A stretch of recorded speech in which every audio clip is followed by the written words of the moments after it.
नमस्कार दोस्तों, अतुल्य भारत ज्योग्राफी के YouTube चैनल पर मैं HR चौधरी आपका एक बार फिर से स्वागत करता हूं।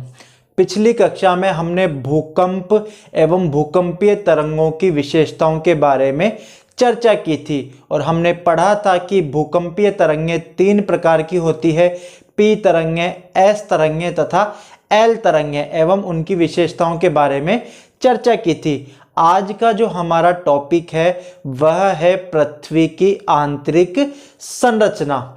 जब हम पृथ्वी की आंतरिक संरचना के बारे में बात करते हैं तो हमें सबसे पहले ये पता होना चाहिए कि जो पृथ्वी की त्रिज्या है वह 6371 किलोमीटर है। ठीक है, जब देखिए मान लीजिए ये क्या है, हमारी पृथ्वी है। पृथ्वी के केंद्र से लेके धरातल की दूरी, इसे क्या कहा जाता है? त्रिज्या कहा जाता है। तो पृथ्वी के धरातल से केंद्र तक की जो दूरी है वह कितनी है? 6371 किलोमीटर है। इसे क्या कहा जाता है? पृथ्वी की त्रिज्या कहा जाता है। तो पृथ्वी की सतह से केंद्र तक की दूरी क्या है? काफी ज्यादा है। और पृथ्वी की जो आंतरिक परिस्थितियां हैं उन्हें देखते हुए पृथ्वी के केंद्र तक जाकर वहां की आंतरिक संरचना का अध्ययन करना संभव नहीं है। वैज्ञानिक फिर भी प्रयास कर रहे हैं, लेकिन मनुष्य के द्वारा जो पृथ्वी की सतह पर सबसे गहरा खड्डा जो खोदा गया है वह आर्कटिक क्षेत्र में कोला नामक स्थान पर है। कहां पर? आर्कटिक जो क्षेत्र है वहां पर कोला नामक स्थान पर है और उसकी गहराई भी कितनी है? 12 किलोमीटर। और यह मनुष्य के द्वारा पृथ्वी पर खोदा गया सबसे गहरा स्थल है। अब हम बात करें कि जब पृथ्वी के अंदर जाना संभव नहीं है तो फिर पृथ्वी की आंतरिक संरचना के बारे में हमें जानकारी किन स्रोतों से प्राप्त होती है? तो पृथ्वी की आंतरिक संरचना की जानकारी प्रदान करने वाले स्रोतों को दो भागों में विभाजित किया गया है। कौन कौन से? पहला है प्राकृतिक स्रोत और दूसरा है अप्राकृतिक स्रोत। ठीक है, पृथ्वी की आंतरिक संरचना के बारे में जानकारी प्रदान करने वाले जो स्रोत हैं उन्हें दो भागों में विभाजित किया गया है। कौन कौन से? प्राकृतिक स्रोत तथा अप्राकृतिक स्रोत। जब हम प्राकृतिक स्रोतों की बात करते हैं तो प्राकृतिक स्रोतों में जो प्रमुख है वह है ज्वालामुखी तथा भूकंप। प्राकृतिक स्रोतों में जो महत्वपूर्ण है वो कौन कौन से हैं? ज्वालामुखी तथा भूकंप। और जब हम अप्राकृतिक स्रोतों की बात करते हैं तो अप्राकृतिक स्रोतों में जो है वो है घनत्व, दबाव तथा तापमान।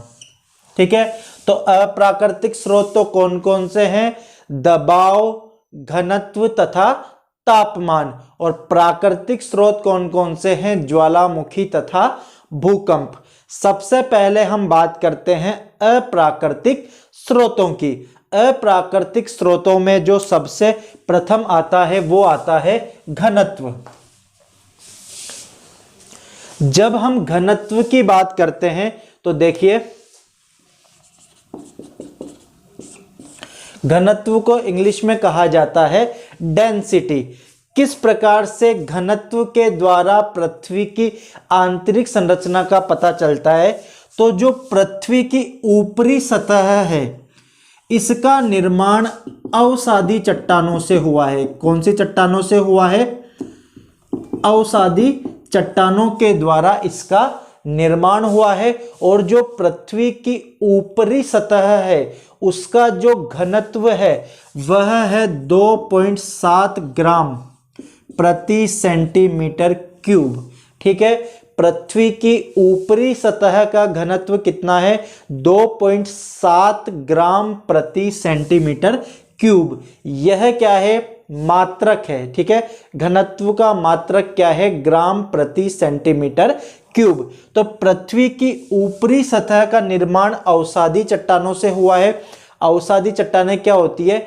ऐसी चट्टानें जिनका निर्माण अवसादों से हुआ है। ठीक है, चट्टानें जब निर्माण होता है, हमारा जो अगला चैप्टर आएगा हम उसमें चर्चा करेंगे, लेकिन फिर भी यहाँ पर शॉर्ट में समझ लीजिए कि ज्वालामुखी का जब उद्गार होता है तो उसमें से मैग्मा बाहर आता है, और वही मैग्मा जैसे ही धरातल के ऊपर प्रकट होता है उसे लावा कहा जाता है। लावा जब ठंडा होकर जमता है तो उन चट्टानों को क्या कहा जाता है? आग्नेय चट्टानें कहा जाता है। और प्राकृतिक प्रक्रियाओं के द्वारा जब आग्नेय चट्टानों की काट छांट होती है और वह एक सतह के रूप में जमती जाती है तो उन्हें अवसादी चट्टानें कहा जाता है। तो जो धरातल का ऊपरी भाग है वहां पर अवसादी चट्टानों की क्या है? मात्रा ज्यादा पाई जाती है। और पृथ्वी की जो ऊपरी सतह है उसका घनत्व कितना है? 2.7 ग्राम प्रति सेंटीमीटर क्यूब। जब हम पृथ्वी के औसत घनत्व की बात करते हैं तो पृथ्वी का औसत घनत्व है 5.5 ग्राम प्रति सेंटीमीटर क्यूब। ठीक है, पृथ्वी का औसत घनत्व कितना है? 5.5 ग्राम प्रति सेंटीमीटर क्यूब। और ऊपरी सतह का घनत्व कितना है? 2.7 ग्राम प्रति सेंटीमीटर क्यूब। इससे स्पष्ट होता है कि धरातल से पृथ्वी के केंद्र की ओर जाने पर, ठीक है, धरातल से पृथ्वी के केंद्र की ओर जाने पर जो घनत्व है चट्टानों का वह क्या होगा? ज्यादा होगा। इससे अनुमान लगाया जाता है कि जो पृथ्वी का केंद्र है यहाँ पर इस प्रकार की चट्टानें पाई जाती हैं जिनका घनत्व ज्यादा होता है। और पृथ्वी के केंद्र पर अध्ययन से ये पता चला है कि जो पृथ्वी का केंद्र है वहां पर चट्टानों का घनत्व 11 से 12 centimetre cube, gram centimetre cube तक पाया जाता है। तो घनत्व से किस प्रकार पता चला कि पृथ्वी के अंदर की संरचना कैसी है? का ऊपरी सतह का जो घनत्व है वो तो है 2.7 ग्राम प्रति सेंटीमीटर क्यूब, और जो केंद्र है वहां पर कितना पाया जाता है? वहां पर ज्यादा पाया जाएगा। क्यों? क्योंकि जो पृथ्वी का औसत घनत्व है, न्यूटन के गुरुत्वाकर्षण सिद्धांत के द्वारा पता चला कि जो पृथ्वी का औसत घनत्व है वह 5.5 ग्राम प्रति सेंटीमीटर क्यूब है। तो अंदर की जो चट्टानें हैं वो इस प्रकार की बनी हुई होंगी कि उनका घनत्व ज्यादा होगा, और उनका घनत्व कितना है? 11 से 12 ग्राम प्रति सेंटीमीटर क्यूब तक पाया जाता है। जो अगला स्रोत है प्राकृतिक स्रोतों में वह है दबाव। ठीक है, वह क्या है? दबाव। दबाव से कैसे पता चलता है कि धरातल से ऊपर से जब नीचे आते हैं, धरातल की जो सतह है पृथ्वी की उससे नीचे आने पर दबाव क्या है? बढ़ता जाता है। भाई जब सतह से, मान लीजिए यह क्या है? पृथ्वी की सतह है, इससे जब हम नीचे जाएंगे तो ये जितनी भी चट्टानें हैं इनका भार नीचे पड़ेगा, नीचे वाली चट्टानों पे पड़ेगा, तो इससे क्या है? वहां पर दबाव बढ़ता जाता है, और वहां पर जो चट्टानें हैं उनका घनत्व क्या है? ज्यादा पाया जाता है। धरातल से नीचे जाने पर चट्टानों का घनत्व ज्यादा पाया जाता है। तो यह अनुमान लगाया गया कि जो धरातल से नीचे जाने पर जो चट्टानों का घनत्व ज्यादा पाया जाता है वह बढ़ते हुए दबाव के कारण है। परंतु वैज्ञानिक अध्ययनों से यह पता चला है कि एक लिमिट के पश्चात किसी भी चट्टान का कितना भी दबाव बढ़ा लिया जाए उसके घनत्व पर कोई फर्क नहीं पड़ता है। क्या कहा मैंने? का वैज्ञानिक अध्ययनों से ये पता चला है कि किसी भी चट्टान की एक लिमिट होती है दबाव की, उसके पश्चात कितना भी दबाव बढ़ा लिया जाए उसके घनत्व पर कोई फर्क नहीं पड़ता है। तो इससे निष्कर्ष निकाला गया कि जो पृथ्वी के अंदर की जो चट्टानें हैं जिनका घनत्व ज़्यादा होता है वह बढ़ते हुए दबाव के कारण नहीं है, बल्कि वहाँ पर जो घनत्व ज़्यादा है वह चट्टानों की प्रकृति ही है कि वहाँ पर अधिक घनत्व वाली चट्टानें पाई जाती हैं। जो अगला तीसरा हमारा स्रोत है वह है तापमान। वो क्या है? तापमान, टेम्परेचर। धरातल से नीचे जाने पर तापमान क्या है? बढ़ता है। ठीक है, इस सतह से नीचे जैसे जैसे जाएंगे हम वैसे वैसे तापमान बढ़ता जाएगा और इसके बढ़ने की जो दर है वह कितनी है? प्रति 32 मीटर पर 1 डिग्री सेल्सियस तापमान बढ़ता है। ठीक है, ये डिजिट याद रखिएगा कि प्रति 32 मीटर की गहराई पर 1 डिग्री सेल्सियस तापमान बढ़ता है और लगभग 50 किलोमीटर की गहराई पर यह तापमान लगभग 100 डिग्री सेल्सियस के आसपास पाया जाता है। 50 किलोमीटर की गहराई पर यह तापमान कितना पाया जाता है? लगभग 100 डिग्री सेल्सियस तक पाया जाता है। इसके पश्चात तापमान बढ़ने की जो दर है वो क्या हो जाती है? कम हो जाती है। और जिन क्षेत्रों में रेडियो एक्टिव पदार्थों की मात्रा अधिक पाई जाती है वहां पर यह तापमान बढ़ने की दर अधिक पाई जाती है और वहां पर सेंटर में तापमान अधिक पाया जाता है। लेकिन जिन क्षेत्रों में रेडियो एक्टिव पदार्थ नहीं पाए जाते वहां पर तुलनात्मक रूप से तापमान कम पाया जाता है। तो यह 3 अप्राकृतिक स्रोत है जिनके द्वारा यह अनुमान लगाया जाता है कि पृथ्वी की आंतरिक संरचना कैसी है। अब हम बात करते हैं प्राकृतिक स्रोतों की। तो प्राकृतिक स्रोतों में वह स्रोत जिनसे हमें पृथ्वी की आंतरिक संरचना की जानकारी प्राप्त होती है, उनमें सबसे प्रमुख है पहला ज्वालामुखी। ठीक है, ज्वालामुखी को इंग्लिश में वोल्केनो कहा जाता है। और ज्वालामुखी के द्वारा हमें कैसे पता चलता है पृथ्वी की आंतरिक संरचना का? तो देखिए, पहली चीज तो ज्वालामुखी होता क्या है? ज्वालामुखी वह छिद्र होता है। ठीक है, ज्वालामुखी वह छिद्र होता है जिससे पृथ्वी के आंतरिक भाग से पिघली हुई चट्टानें, गैस और जल वाष्प पृथ्वी की सतह के ऊपर प्रकट होते हैं। एक ऐसा छिद्र होता है जिससे क्या है, जो पृथ्वी की आंतरिक सतह है वहां से क्या पिघली हुई चट्टानें, गैसें और जलवाष्प पृथ्वी की सतह के ऊपर प्रकट होते हैं।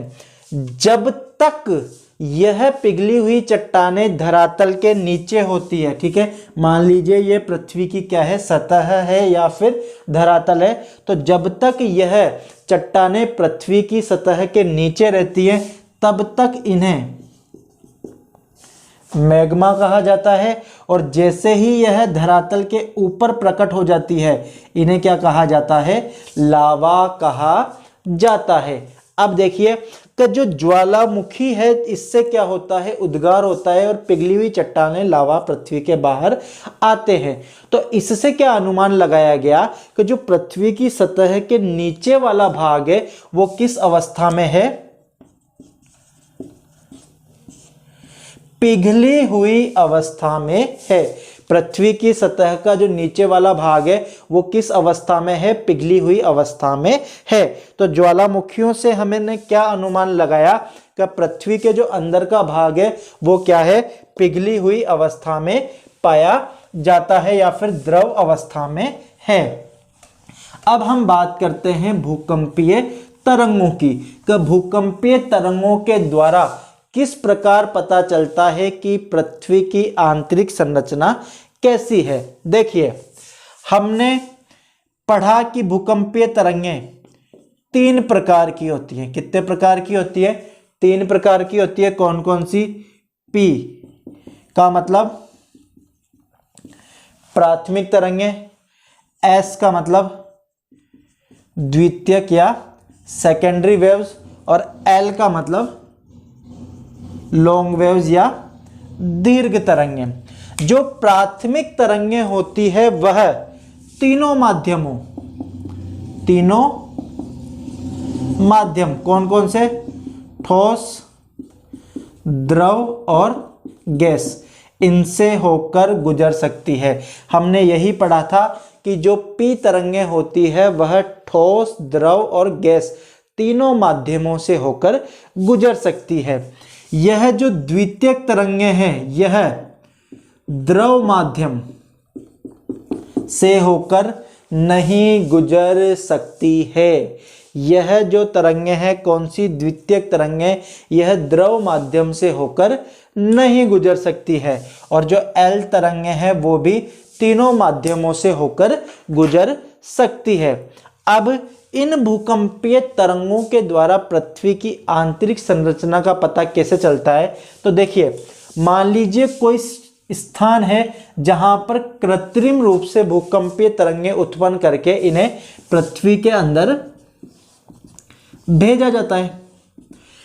अगर पृथ्वी अंदर से एक समान पदार्थों की बनी हुई होती, अर्थात एक जैसी चट्टानों से बनी हुई होती, तो जिस गति से यहां से भूकंपीय तरंगें भेजी जाती है सेम उसी गति से यह पृथ्वी के जो दूसरा सिरा है, प्रतिध्रुवस्थ स्थान है, वहां पर पहुंच जाती। लेकिन इन भूकंपीय तरंगों की गति में परिवर्तन आते हैं और उसी परिवर्तन के आधार पर पृथ्वी को 3 परतों में विभाजित किया गया है। क्रस्ट, मेंटल और भूक्रोड। क्रस्ट को हिंदी में कहा जाता है भूपर्पटी, मेंटल को हिंदी में कहा जाता है प्रवर, और भूक्रोड हिंदी में है, इंग्लिश में कहा जाता है इसको कोर। तो भूकंपीय तरंगों के अध्ययन के आधार पर पृथ्वी को कितनी परतों में विभाजित किया गया है? 3 परतों में विभाजित किया गया है। अब हम चित्र के द्वारा समझेंगे कि वह 3 परतें कौन कौन सी है और उनकी विशेषताएं क्या क्या है। अब हम बात करते हैं भूकंपीय तरंगों के आधार पर पृथ्वी की आंतरिक संरचना की। तो भूकंपीय तरंगों के आधार पर पृथ्वी को 3 परतों में विभाजित किया गया है। सबसे पहले तो हमें यह ध्यान होना चाहिए कि उन परतों के नाम क्या क्या हैं। तो पहली है क्रस्ट अथवा भूपर्पटी, दूसरी है मेंटल अथवा प्रवर, तीसरी है कोर अथवा भूक्रोड। तो भूकंपीय तरंगों के अध्ययन के आधार पर पृथ्वी की आंतरिक संरचना को 3 परतों में विभाजित किया गया है। अब हमें यह देखना है कि भूकंपीय तरंगों के द्वारा किस प्रकार पृथ्वी की आंतरिक संरचना का पता चलता है। मान लीजिए जब हम इस किसी भी स्थान से भूकंपीय तरंगों को धरातल के नीचे प्रवाहित किया जाता है तो 30 से 35 किलोमीटर की गहराई पर पृथ्वी के धरातल से भूकंपीय तरंगों को नीचे प्रवाहित किया गया तो 30 से कितनी 35 किलोमीटर की गहराई पर क्या होता है, जो पी तरंगें होती है, कौन सी तरंगें, पी तरंगों का वेग अचानक 6.9 किलोमीटर प्रति सेकंड से बढ़कर कितना हो जाता है, 7.9 किलोमीटर प्रति सेकंड तक हो जाता है।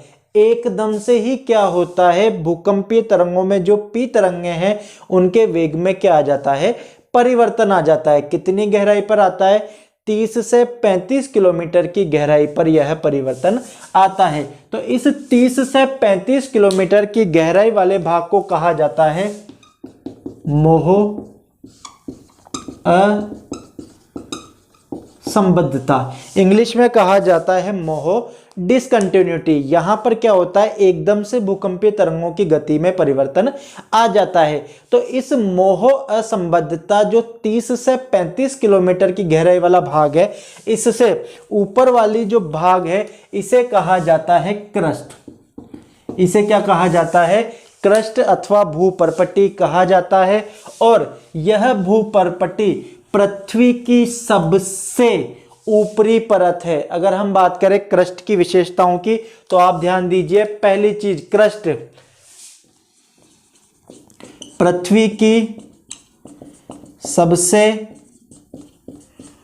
ऊपरी परत है, ठीक है। सेकंड चीज, इसकी जो औसत गहराई है वह कितनी, 30 से 35 किलोमीटर तक मानी जाती है, क्या, औसत गहराई। लेकिन महाद्वीपों के नीचे, जो महाद्वीपीय या स्थलीय भाग है उनके नीचे इसकी गहराई 40 किलोमीटर तक पाई जाती है, जबकि महासागरों के इस नीचे इसकी गहराई 10 किलोमीटर तक पाई जाती है। जो क्रस्ट है उसका औसत घनत्व, सबसे इंपॉर्टेंट चीजें ध्यान दीजिएगा, इसका औसत घनत्व कितना, 3 ग्राम प्रति सेंटीमीटर क्यूब, 3 ग्राम प्रति सेंटीमीटर क्यूब पाया जाता है।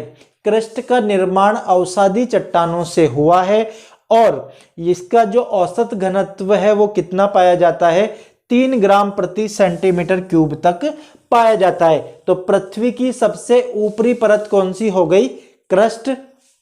इसकी विशेषताएं, पृथ्वी की सबसे ऊपरी परत है, औसत गहराई कितनी है या औसत मोटाई कितनी है, 30 से 35 किलोमीटर तक पाई जाती है।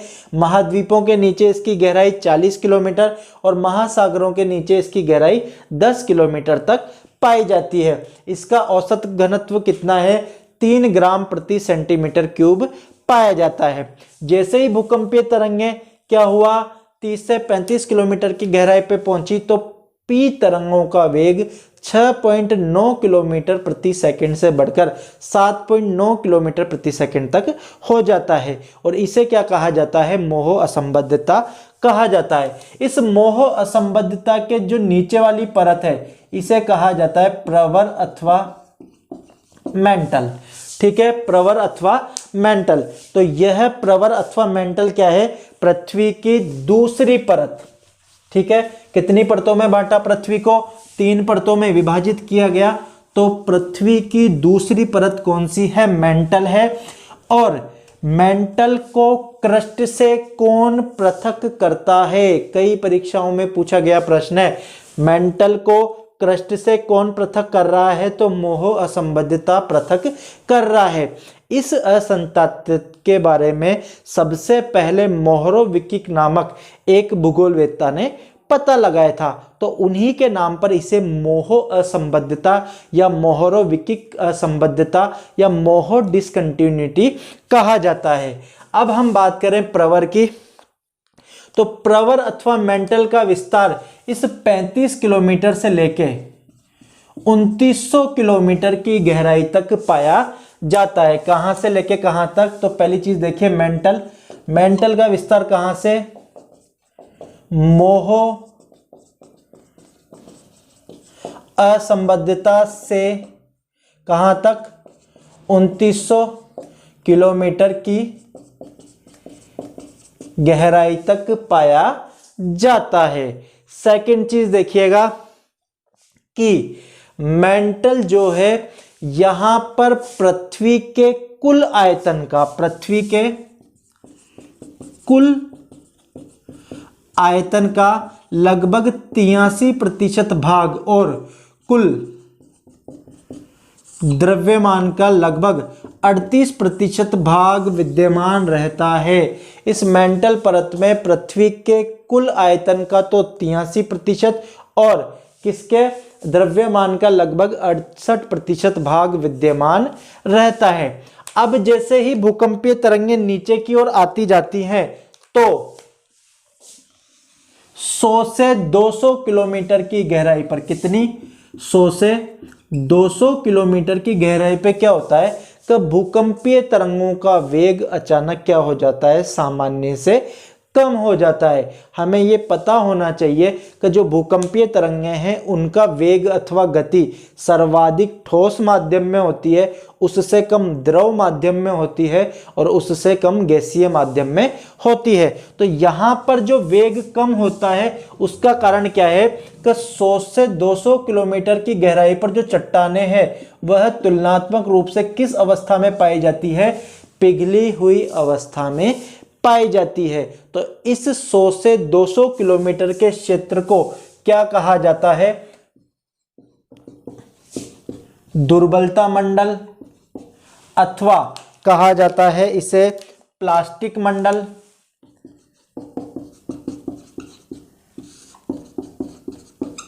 अथवा इसे कहा जाता है एस्थेनोस्फीयर,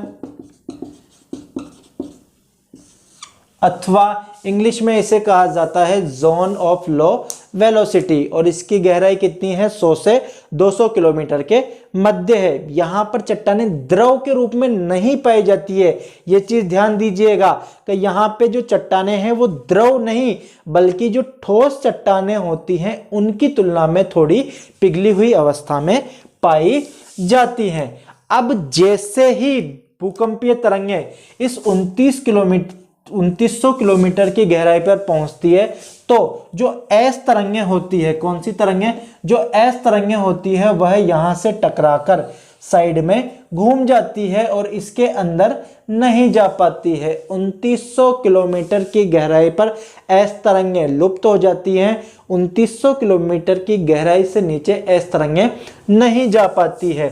ठीक है, पी तरंगें तो चली जाती हैं और प्रति ध्रुवस्थ बिंदु पर पहुंच जाती है, जबकि एस तरंगें यहां पर नहीं जा पाती है। क्यों? क्योंकि यहां पर जो चट्टानें हैं वो कौन सी अवस्था में पाई जाती है, द्रव अवस्था में पाई जाती है। और हमने पढ़ा था कि जो एस तरंगें होती है वह द्रव माध्यम से होकर नहीं गुजर सकती है। तो कितनी गहराई पर, 2900 किलोमीटर की गहराई पर। इसे कहा जाता है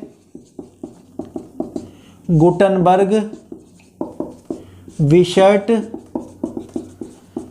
असंबद्धता। क्या कहा जाता है इसे, गुटनबर्ग विशर्ट असंबद्धता कहा जाता है। कितनी गहराई पर स्थित है यह, 2900 किलोमीटर की गहराई पर स्थित है। ठीक है, और यह क्या करती है, गुटनबर्ग विशर्ट असंबद्धता मेंटल को कोर से पृथक करती है। इस 2900 किलोमीटर की गहराई से लेकर पृथ्वी का केंद्र तक की जो दूरी है वहां तक का जो क्षेत्र है वो क्या कहलाती है, तीसरी परत, कोर अथवा भूक्रोड कहलाती है।